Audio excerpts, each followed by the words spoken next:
Dear student, extra short series में आप लोगों का वेलकम। मैं आप लोगों को आज इलेक्ट्रिक चार्ज एंड फील्ड के बारे में बताऊंगा, जो कि पहला ही चैप्टर है एनसीईआरटी का क्लास 12 के बच्चों के लिए। तो मैंने जैसा कि पहले बताया है कि ये जो सीरीज़ रहेगी 4 से 5 लेक्चर में मैं इस चैप्टर को कंप्लीट कराऊंगा।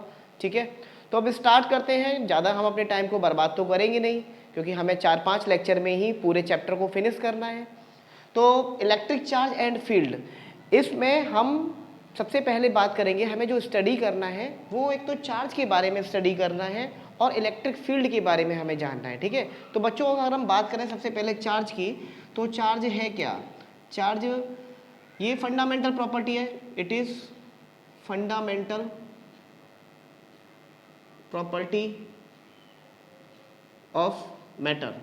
ये मैटर की फंडामेंटल प्रॉपर्टी है कि जिसकी वजह से हमें इलेक्ट्रोस्टैटिक फोर्स और मैग्नेटिक फोर्स का फील होता है। ठीक है, इसकी वजह से जो इलेक्ट्रोस्टैटिक फोर्स है और मैग्नेटिक फोर्स है, इनके लगने का जो कारण है वो है क्या? आपका चार्ज। ठीक है, अगर मैं इसकी बात करूं तो ये सबसे पहले ये स्केलर क्वांटिटी है। It is a scalar quantity. और उसके बाद मैं बात करूं, it's SI unit as coulomb. Charge को हम किस में नोट करेंगे? कूलम में। यानी हमें चार्ज बताएंगे, यानी हम आवेश की बात करेंगे तो आवेश को हम कूलम से रिप्रेजेंट करेंगे। ठीक है, और इसके बाद में हम बात करें properties of charge. Next heading लगाइएगा, क्योंकि ये शॉर्ट्स हैं तो हमें रिवीजन ही करना है यहाँ पर। तो प्रॉपर्टीज ऑफ चार्ज की बात करेंगे तो बच्चों आपको बता चुका हूँ कि ये अट्रैक्शन एंड रिपल्सन की प्रॉपर्टी को फॉलो करता है। अट्रैक्शन एंड रिपल्सन, चार्ज के अंदर अट्रैक्शन और रिपल्सन वाली प्रॉपर्टी होती है। भाई चार्ज क्या है कि अगर दो लाइक चार्ज है, जैसे मैं बात करूं ये लाइक चार्ज, एक पॉजिटिव पॉजिटिव, ये हमेशा क्या करेंगे? रिपेल करेंगे। दूसरे नंबर पे अगर एक पॉजिटिव है दूसरा नेगेटिव है, ये एक दूसरे को क्या करेंगे? अट्रैक्ट करेंगे। तो ये चार्ज के अंदर फंडामेंटल प्रॉपर्टी है कि अगर लाइक चार्ज होंगे तो वो एक दूसरे को क्या करेंगे? रिपेल करेंगे, जबकि अनलाइक चार्ज होंगे वो एक दूसरे को अट्रैक्ट करेंगे। ठीक है, इसके बाद में बच्चों बात करें चार्ज की प्रॉपर्टी में ही, तो चार्ज के अंदर एक प्रॉपर्टी होती है, सेकेंड नंबर पे बात करेंगे हम, एडिटिविटी प्रॉपर्टी। Additivity property. बच्चों चार्ज होता क्या है? चार्ज होता है स्केलर क्वांटिटी। तो चार्ज को हम क्या है? डायरेक्टली जोड़ सकते हैं, एल्जेब्रिकली तरीके से जोड़ सकते हैं। जो राशियां अदिश होती हैं फिजिक्स में, जो भी क्वांटिटीज स्केलर होती हैं, हम उनको डायरेक्टली जोड़ देते हैं। अगर प्लस है तो प्लस और माइनस है तो माइनस। जैसे एग्जांपल लें, मान लीजिए ये कोई हमारे पास में सिस्टम है। इस सिस्टम में यहाँ पर कुछ आवेश रखे हैं, जैसे मान लीजिए 2 माइक्रोकूलम है, माइनस का 6 माइक्रोकूलम है, प्लस का 5 माइक्रोकूलम है। ठीक है, अब यहाँ पर बात करेंगे, यहाँ पे मान लीजिए प्लस का 3 माइक्रोकूलम। यहाँ पर बोलेंगे इस बॉडी के अंदर टोटल चार्ज कितना है, तो बॉडी के अंदर चार्ज देखेंगे तो Q इज इक्वल टू कितना हो गया? 2 माइक्रोकूलम, यानी 2 प्लस माइनस 6, तो डायरेक्टली हम जोड़ेंगे एल्जेब्रिकली तरीके से, प्लस 5 प्लस 3, टोटल हो गया 5 3 8 2 10, 10 में से 6 गया, यानी 4 microcoulomb.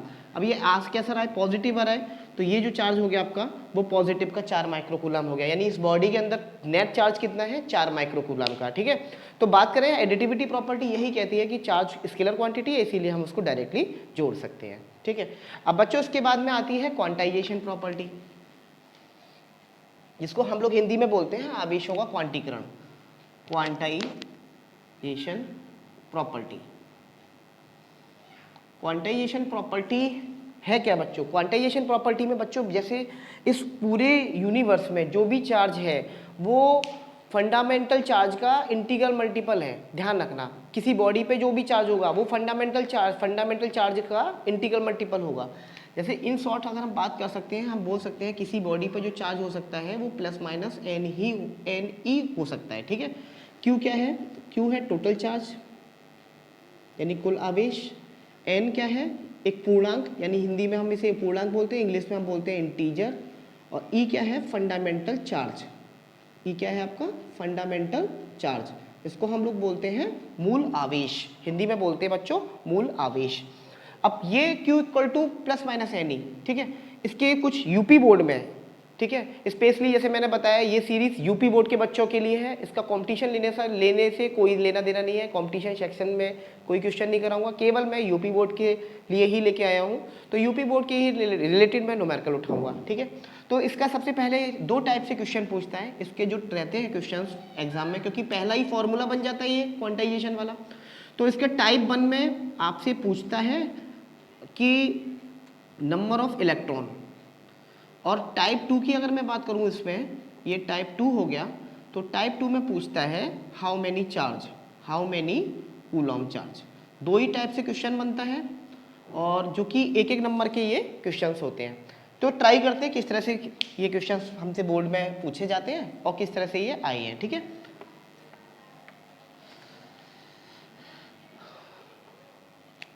Question number 1, calculate number of electron in 64 Coulomb charge, ठीक है। कैसे करेंगे हम इसको, अब हमसे ये पूछा है कि नंबर ऑफ इलेक्ट्रॉन कितने होंगे 64 कूलॉम चार्ज में, यानी हमें चार्ज पता है कितना है 64 कूलॉम। उसके बाद में हमसे नंबर ऑफ इलेक्ट्रॉन n पूछ रहा है, ठीक है। अच्छा, ई फिक्स रहता है बच्चों, ध्यान रखना, ये फंडामेंटल चार्ज है, मूलभूत आवेश बोलते हैं, इसकी वैल्यू फिक्स रहती है 1.6 × 10⁻⁻19 कूलॉम। ये इसकी वैल्यू हो गई फंडामेंटल चार्ज की। अब बच्चों यहाँ से हम लगाएंगे Q = NE, हमसे n पूछा है तो n का फॉर्मूला हो जाएगा Q/E। n = Q की वैल्यू है 64/E, E होता है फंडामेंटल चार्ज यानी 1.6 × 10⁻19। ये पॉइंट हटाएंगे, यहाँ पे 10 का मल्टीप्लाई हो जाएगा, 16 4 64, और ये ऊपर जाएगा तो ये 10⁻+19 हो जाएगा, यानी ओवरऑल आंसर आएगा 4 × 10⁻20 इलेक्ट्रॉन। जब इतने इलेक्ट्रॉन हो जाएंगे तब इतने कूलम का चार्ज बन जाएगा, 64 कूलम का चार्ज। यहाँ समझने वाली बात ये है कि 64 कूलम का चार्ज बनेगा, ये पॉजिटिव होगा या नेगेटिव होगा, तो भाई सीधी बात है, इलेक्ट्रॉन मिलकर नेगेटिव चार्ज बनाते हैं, यानी -64 कूलम का ही चार्ज रहेगा, ठीक है। तो कहने का मतलब ये, जब इतने इलेक्ट्रॉन मिल जाएंगे तब इतना कूलम चार्ज हमारा मिल जाएगा। इसके बाद में बच्चों बात करें सेकेंड टाइप के क्वेश्चंस की, उसमें आपको क्या करेगा, उसमें आपको इलेक्ट्रॉन दे देगा और चार्ज पूछेगा। Calculate the charge on 8 electron, ठीक है। 8 इलेक्ट्रॉन पर कितना चार्ज हुआ है ये आपसे पूछ लिया। कैसे करेंगे इसको हम, भाई इलेक्ट्रॉनों की संख्या पता है मुझे 8 है। अच्छा, क्यू पूछा है मुझसे क्योंकि चार्ज की बात कर रहा है, क्यू इक्वल टू होता है NE। ई लिखिए, प्रैक्टिस कीजिए, फंडामेंटल चार्ज 1.6 × 10⁻19 कूलॉम लगा दीजिए यहाँ पर। क्यू इक्वल टू हो जाएगा, n का मान है 8 और ई का मान है ये रहा 1.6 × 10⁻19, ये हो गया आपका 12.8 मल्टीप्लाई बाय 10⁻19 कूलॉम, ठीक है। ये आपके सामने हो गया 12.8 × 10⁻19 कूलॉम, यानी इतना चार्ज। इसका मतलब क्या है कि 8 इलेक्ट्रॉन मिलके कितना चार्ज बना लेंगे, 12.8 × 10⁻19 कूलॉम, ठीक है। अच्छा बच्चों, चार्ज को कभी आप डिवाइड नहीं कर सकते, ये चार्ज की जो प्रॉपर्टी है क्वांटाइजेशन प्रॉपर्टी है। क्वांटाइजेशन प्रॉपर्टी में होता क्या है कि चार्ज को कभी ऐसा नहीं लिख सकते आप कि चार्ज जो है चार्ज को आधा करके बांट दिया, जैसे चार्ज है E तो E को E/2 लिख दे, E/3 लिख दे, E/4 लिख दे, ऐसा कभी नहीं लिख सकते। चार्ज जो होगा वो integral multiple of fundamental charge ही रहेगा, ये बात आप दिमाग में रखिएगा, ठीक है। अब इसके बाद में बात करते हैं हम नेक्स्ट टॉपिक की। वो नेक्स्ट टॉपिक में हमसे बोलता है base of charging a body, या चार्जिंग ए कंडक्टर। किसी कंडक्टर को या किसी बॉडी को चार्ज करने के हमारे पास में कौन कौन से तरीके हैं, ठीक है, उन तरीकों को समझते हैं।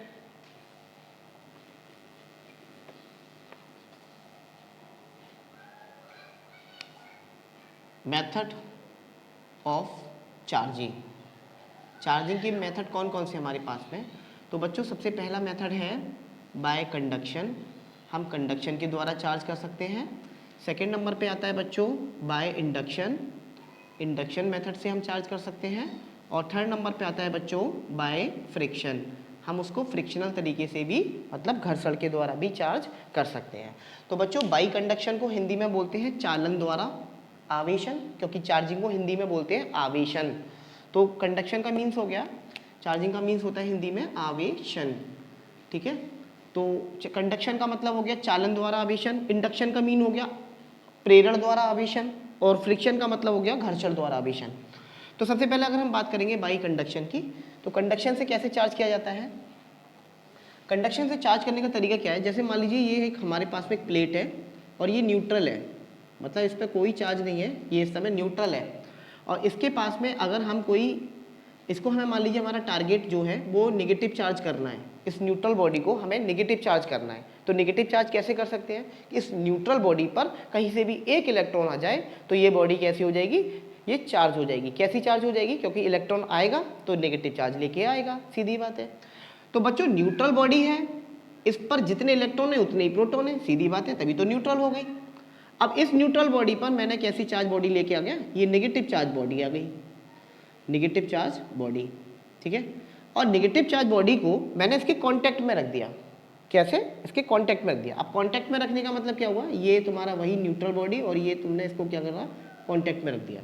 कांटेक्ट में रखने से क्या होगा कि नेगेटिव चार्ज बॉडी है, इस पर हजारों लाखों करोड़ों अरबों बहुत सारे इलेक्ट्रॉन है, हम नहीं गिन सकते कितने इलेक्ट्रॉन है। अब जैसे ही ये इलेक्ट्रॉन है, ये इलेक्ट्रॉन यहाँ के पॉजिटिव को देखेगा, किसी न्यूट्रल बॉडी को देखेगा, अच्छा यहाँ पर पॉजिटिव है, क्योंकि न्यूट्रल बॉडी में भी तो पॉजिटिव होंगे, सीधी बात है, न्यूट्रल बॉडी है, मान लीजिए 3 पॉजिटिव है तो 3 नेगेटिव है, तो ये यहाँ के इलेक्ट्रॉन के अंदर ये खासियत है कि भाई ये सामने वाले के पॉजिटिव को देख के तुरंत चले जाएंगे, तुरंत न्यूट्रल बॉडी को देख के तुरंत भागेंगे। ये इलेक्ट्रॉन यहाँ से गया, यहाँ हो गए लैक ऑफ इलेक्ट्रॉन यानी इलेक्ट्रॉनों की कमी, और यहाँ पर हो गई इलेक्ट्रॉनों की अधिकता, एक्सेस ऑफ इलेक्ट्रॉन, ठीक है। इसीलिए कहा जाता है कि अगर एक चार्ज बॉडी जो है वो नेगेटिव चार्ज है, इसका मतलब उसमें एक्सेस ऑफ इलेक्ट्रॉन है। ये यूपी बोर्ड में अक्सर पूछा गया है कि एक बॉडी अगर जिसमें अगर वो नेगेटिव चार्ज है, एक बॉडी इज नेगेटिव चार्ज, तो उसका मतलब क्या है, उसका मतलब ये है कि उसमें एक्सेस ऑफ इलेक्ट्रॉन है, ठीक है। या अगर हम बात करें एक बॉडी पॉजिटिव चार्ज है, इसका मीन क्या है, एक बॉडी पॉजिटिव चार्ज का मतलब हो गया कि उसके अंदर लैक ऑफ इलेक्ट्रॉन है, ठीक है। आप लैक ऑफ इलेक्ट्रॉन बोल दीजिए या आप बोल दीजिए एक्सेस ऑफ प्रोटॉन, क्योंकि इलेक्ट्रॉन और प्रोटॉन पर चार्ज बच्चों इक्वली रहता है, ठीक है। इलेक्ट्रॉन नेगेटिव रहता है और प्रोटॉन पॉजिटिव रहता है। तो जैसे ही इलेक्ट्रॉन इस पे पहुंचेगा इस न्यूट्रल बॉडी पर, तो ऑटोमेटिकली क्या होगा, इस बॉडी पर एक इलेक्ट्रॉन आते ही ये बॉडी चार्ज हो जाएगी, और इस मेथड को हम बोलते हैं कंडक्शन मेथड, ठीक है, क्लियर। इसके बाद में अगर हम बात करें बच्चों, तो इसके बाद में सेकंड मेथड है, वो है induction method by induction. Induction में बच्चों क्या करते हैं, जैसे कि हमने कंडक्शन वाले मेथड में बॉडी को टच कराया था, या विदाउट टच बात करेंगे, यानी इसको हम बोल सकते हैं, इस मेथड को बोलते हैं विदाउट कांटेक्ट, यानी कि बिना कांटेक्ट के, वहां डाल देना विद कांटेक्ट, क्योंकि उसमें कांटेक्ट हो रहा था। अब बाई इंडक्शन में क्या है कि बिना कांटेक्ट किए हुए चार्ज करें, भाई कैसे चार्ज करना होगा यार, ये तो बड़ा इम्पॉसिबल काम हो दे दिया आपने, कि बिना बॉडी के कांटेक्ट किए, कांटेक्ट करेंगे तो तुरंत चार्ज चला जाएगा भाई, सीधी बात है। कांटेक्ट करेंगे तो इलेक्ट्रॉन का इधर से उधर जाना तय है। अब वो न्यूट्रल बॉडी थी तो सबसे फास्ट तरीके से जाएगा, ठीक है। हम क्या है अपने हाथों को भी रब करें, हम सिल्क की क्लॉथ को वुल के साथ में या कहना चाहिए ग्लास रॉड के साथ भी रब करेंगे तो भी इलेक्ट्रॉन इधर से उधर जाएगा, सीधी बात है। तो वही हिसाब यहाँ पर भी है। अब बात करेंगे कि हम बिना कॉन्टेक्ट के कैसे भैया बॉडी को चार्ज कर देंगे, तो वो भी पॉसिबल है। मान लीजिए जैसे हमारे पास में बॉडी ये रही, ये न्यूट्रल बॉडी है, ये कैसी बॉडी है, न्यूट्रल बॉडी। अब इस न्यूट्रल बॉडी के पास में मुझे कांटेक्ट नहीं लेके आना, इसके पास में मैंने क्या किया, एक मेटल की प्लेट रख दी। अब इसको मेरा टारगेट यही है कि नेगेटिव चार्ज करना है, इसका मेरा जो मोटिव है वो नेगेटिव चार्ज करना है, क्योंकि चार्जिंग भी हम उन्हीं बॉडी करते हैं जो न्यूट्रल है।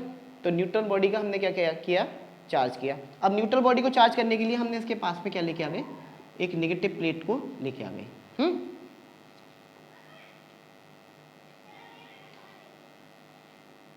सॉरी, इस पॉजिटिव प्लेट को इसके पास में लेके आ गए, ठीक है।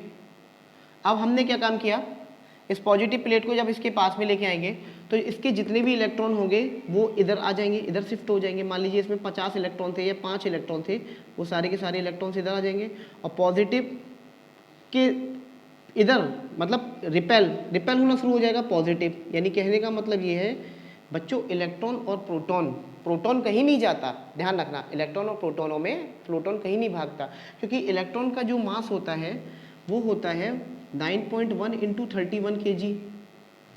वहीं अगर मैं प्रोटॉन की बात करूं तो प्रोटॉन का मास जो रहेगा वो रहता है 1.67 2 × 10⁻⁻27 kg। तो बच्चों प्रोटॉन में और इलेक्ट्रॉन में जो द्रव्यमान है, जो मास है, वो प्रोटॉनों का ज़्यादा होता है और इलेक्ट्रॉनों का कम होता है। तो प्रोटॉन भारी हो गया इलेक्ट्रॉन से, तो प्रोटॉन कहीं नहीं जाता, सारा खेल ही खेलता है इलेक्ट्रॉन। तो ये पॉजिटिव प्लेट जब आपने इसके पास में रखी तो पॉजिटिव को देख के जितने भी इलेक्ट्रॉन इसके अंदर थे, क्योंकि ये न्यूट्रल बॉडी है, जितने इलेक्ट्रॉन होंगे उतने ही पॉजिटिव होंगे, जितने इलेक्ट्रॉन थे वो इधर की तरफ आ गए। जब इधर आ गई अब क्या हुआ, सिंपल सी बात है, पॉजिटिव इधर हो गई। अब यहाँ पर अपोजिट चार्ज जो है, सेम चार्ज जो है वो अपोजिट एंडों पर इकट्ठा हो गया। देखो ये पॉजिटिव इधर पॉजिटिव उधर पॉजिटिव, इसको हम बोलते हैं पोलराइजेशन मेथड। ये पोलराइजेशन कर दिया आपने इसका, ठीक है, ये क्या हो गया इसका पोलराइजेशन।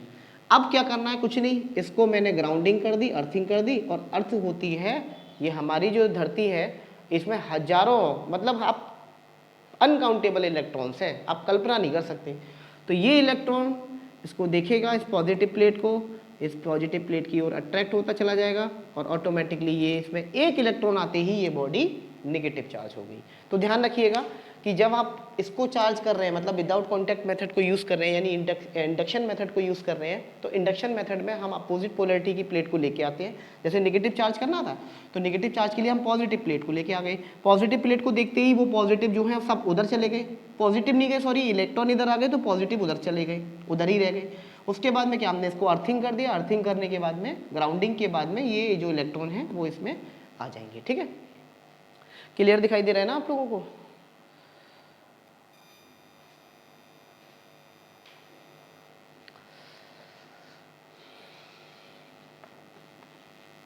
चलिए, तीसरा मेथड जो है बच्चों उसको हम बोलते हैं फ्रिक्शन मेथड,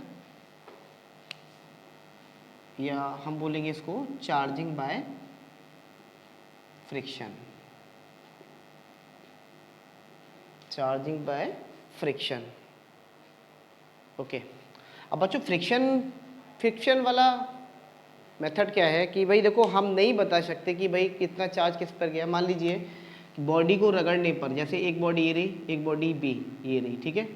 अब बॉडी अगर बॉडी ए से कुछ इलेक्ट्रॉन अगर इस बी पर पहुंच जाए, यहाँ से इस इलेक्ट्रॉन इस पर पहुंच जाए, तो बी बॉडी पर जब इलेक्ट्रॉन पहुंचेंगे तो ये बॉडी बच्चों हो जाएगी नेगेटिव चार्ज, क्योंकि जिस पर इलेक्ट्रॉन पहुंचते हैं, जिस पर इलेक्ट्रॉनों की अधिकता हो जाती है वो ऋणावेशित हो जाती है, और जहाँ से इलेक्ट्रॉन जाते हैं वो बॉडी कैसी हो जाती है, धनावेशित हो जाती है। तो ये इलेक्ट्रॉन जब ए से बी की तरफ जाएंगे तो इस पर इलेक्ट्रॉनों की संख्या बढ़ती चली गई। अच्छा, यहाँ इलेक्ट्रॉनों की क्या हो गई, अधिकता, यानी कि इलेक्ट्रॉनों की अधिकता का मीन्स हो गया एक्सेस ऑफ इलेक्ट्रॉन, यहाँ तो हो गई इलेक्ट्रॉनों का एक्सेस, और यहाँ पे डिफिशियंसी हो गई इलेक्ट्रॉन की, यानी यहाँ इलेक्ट्रॉनों की कमी आ गई। तो भाई इलेक्ट्रॉन की कमी के आने के कारण ये कैसा हो गया, पॉजिटिव चार्ज, पॉजिटिव चार्ज, और ये कैसा हो गया, ये हो गया आपका नेगेटिव चार्ज। तो ये होता है फ्रिक्शन मेथड।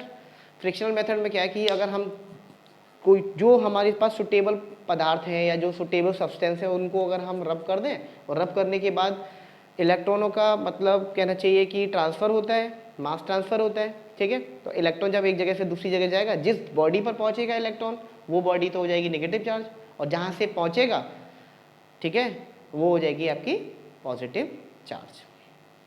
ये था बच्चों quantization of method of charging. अगला टॉपिक जो आता है बच्चों वो कूलम्ब्स लॉ है, जो कि बहुत ही इंपॉर्टेंट लॉ है, फर्स्ट लॉ बन जाता है, जो कि इलेक्ट्रोस्टैटिक का ये पार्ट है, बहुत ही इंपॉर्टेंट पार्ट है।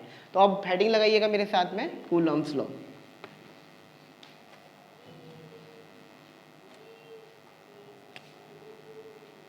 कूलम्ब्स लॉ, सबसे पहले बात ये दिमाग में रखना कि ये इलेक्ट्रिक फोर्स के बारे में बताता है, ठीक है।